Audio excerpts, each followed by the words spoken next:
So, I'm Asian. What's up, sis? Most people are. I'm Vietnamese. I'm super Vietnamese. I can read and write it. I put fish sauce in everything. And I used to sneak out to raves through secret tunnels I dug. My family thinks I'm super white. But white people don't. My family thinks that because I was the first one born in America. I'm a comedian. And I'm very open about the fact that I have a vagina. I come from two very sexually conservative cultures, Vietnamese and Texan. I don't even know how to say vagina in Vietnamese. I've only heard it in the most gentlest of euphemisms, like butterfly or birdie. Whereas in Texas, politicians even debate about reproductive parts openly, constantly. I mean, too much, really. I was getting a lot of mixed messages. I think I was just so confused at how I was supposed to hate myself that I just didn't.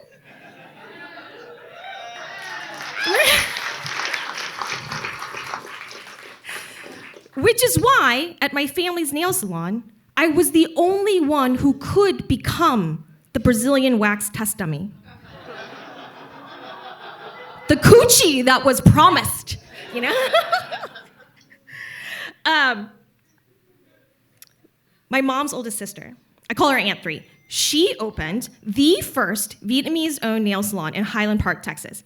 Highland Park is a very white, old money, wealthy neighborhood in Dallas, Texas. That was not her only first. She was also the first one in our family to step foot in America. Yeah, it was a lot. She went through a lot. And I feel like we lived parallel lives, you know, because I was the first one born here, and that neither of us had anybody who could really, like, as much as people wanted to, they couldn't really show us how to make our way here. And her salon was the first place I went to go tell everybody when I got into college.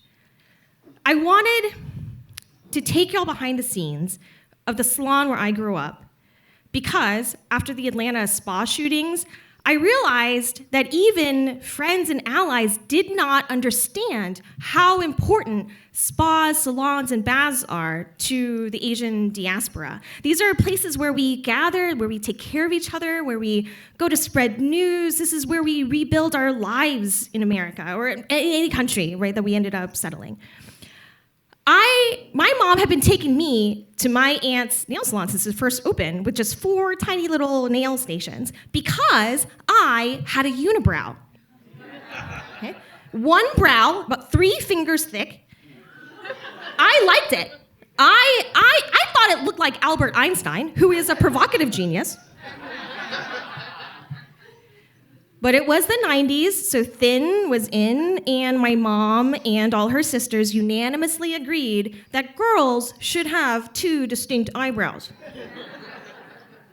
If you've never been waxed, this is how it works. It's stickier than candle wax, and you take a popsicle stick and kind of like a bowl of melted wax, and then you spread it in the direction of the hair growth, and then you put like a piece of material, like cotton or something, and rub it on there.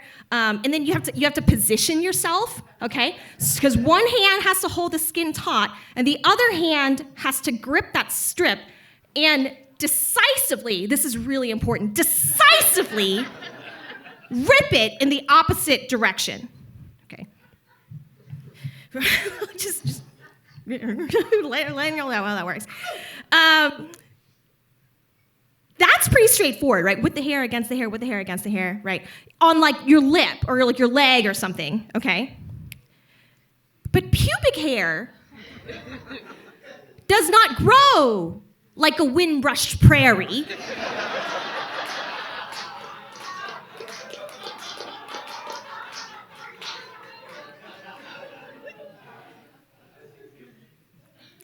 You know how bees dance in a crowded honeycomb? Do you know what I mean? to like draw out a treasure map, okay, to pollen booty, okay? That's how pubes grow.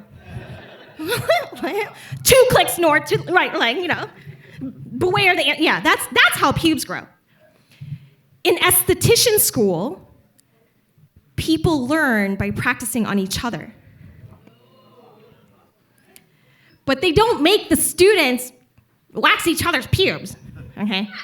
So people can and do get licensed and go out and wax paying customers without ever having seen a real bush from the relevant angles.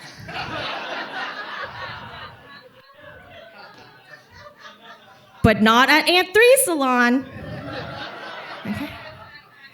New employees could not touch customers until they had proven themselves on family members. We have a gigantic family, okay? But no one else was gonna get wax on their whore holes. Not in the 90s.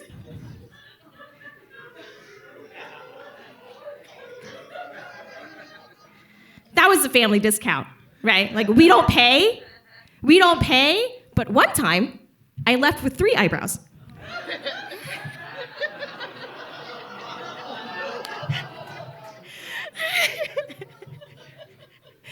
So, this quality control, it really is to set her business apart, all right? She had to move to a bigger space. The Dallas Morning News wrote about her. Look, we had a public, and she had to somehow promote enough estheticians from cosmetologists to keep up with this demand without sacrificing the quality control.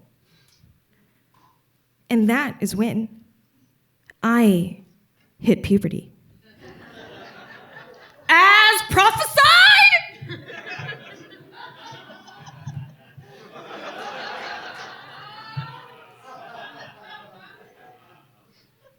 The first time I got waxed on my rug, my mom was there sitting in the corner of these like tiny little facial rooms, very concerned. We had to ambush her for the good of the family. But she was very uncomfortable. She did not know that my pussy was just gonna be like out there like that for everybody to see, you know.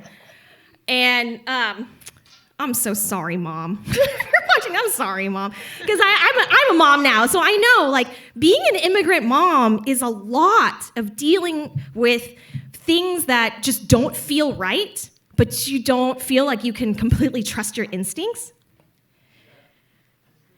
But my Aunt 3, she's a mom too. She knew exactly what my mom was thinking.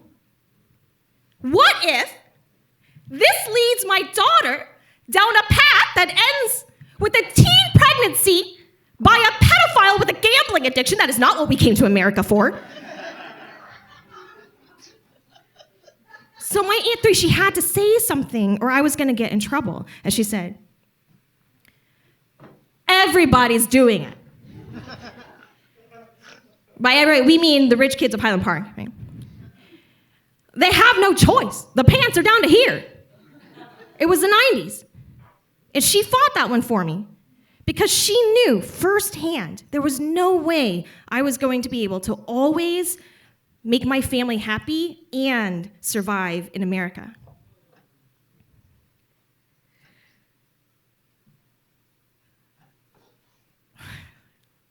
So, sorry, I forgot what was going on for a second. Let's see here. I'm butterflied on a table, right? Where are we? Okay, so my mom's in a corner. Okay, we're butterflied on a table. Oh, right, okay. So this is the solution to the problem, right? People would gather around me, like butterflied on the table, while my aunt would demonstrate best practices like she was a famous surgeon, okay? If you had just got your SD license, if you're a new esthetician, my badge was the real test. My badge was the test you have your anxiety dreams about. Okay. I don't care what you're up to. Standing in front of a woman without her pants on is automatically a very high pressure performance situation. I say that as a raging bisexual. Okay. But ripping hair from a body part you can't acknowledge exists to feed your family is very high stakes. If she hesitates, there will be bloodshed. Beauty is the Squid Games. No one wins. We just play until we die.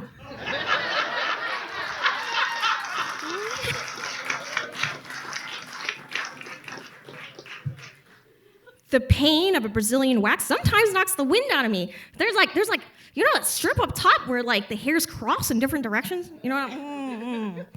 Okay. But the anguish of an unsuccessful wax, okay, of getting burned or of hairs getting pulled without ends on flappy meat.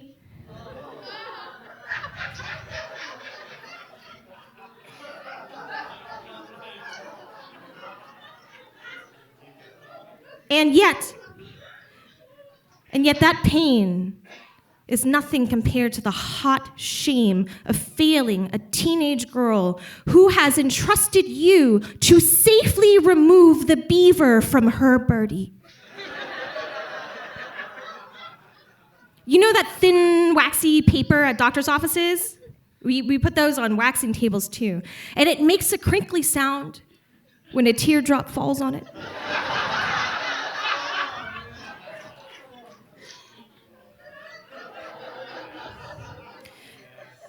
It is my instinct in someone's moment of failure to reach out and touch them so that they know that they are not alone. But I can't move because the wax is still on there. You know, letting go of my fupa or my thigh or my ass cheeks. The Brazilian wax is like all from front to back, everything, right? Your ass cheeks right there. That just means that I would just get stuck to myself, right? But sending someone out to their workplace? Like, Ivy's butterfly? Yes, the boss's niece, Ivy. I don't think it's gonna flutter anymore. Her facial room too. And I need more hands. Oh, the carnage. That would just stress the customers out, right? They don't like that in Highland Park.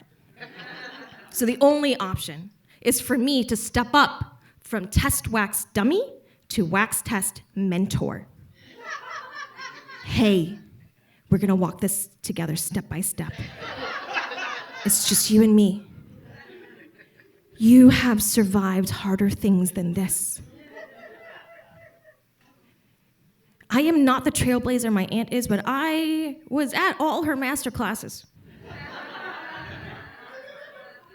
You better believe I stepped through the pain because I would do anything to support these women, to set them up for success in America. And for the next time they have to wax me when my hair grows back.